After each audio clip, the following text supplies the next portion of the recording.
সুন্দরবন রিসোর্টটায় আমরা এই পেছনের সাইডটায় এসেছিলাম। খুবই সুন্দর জায়গা। ইভেন এখানকার প্রত্যেকটা গাছ, ইভেন এখানটায় যে জায়গাগুলো এতটাই সুন্দরভাবে ওরিয়েন্টেড, আর প্রত্যেকটা সময় পাখির আওয়াজ পাচ্ছি। খুবই সুন্দর একটা জায়গা। এই যে আমার সাথে আমার যে লিটল ক্যান্ডিডেট যাচ্ছে,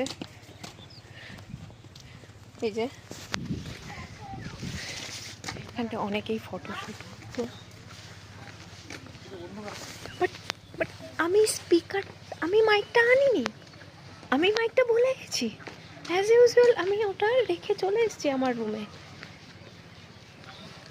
আর এখানটাই সর্ষের ক্ষেত।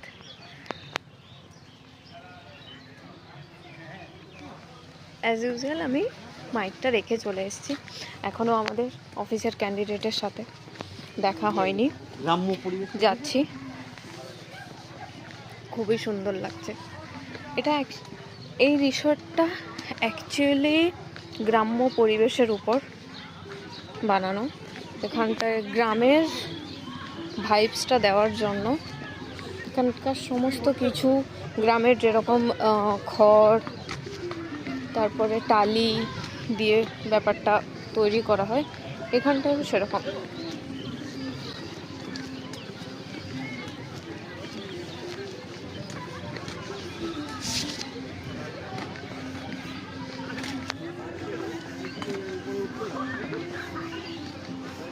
সুন্দরগ্রাম রিসর্টের এটা একটা mini blog. Long blog is coming soon. ততক্ষণের জন্য টাটা।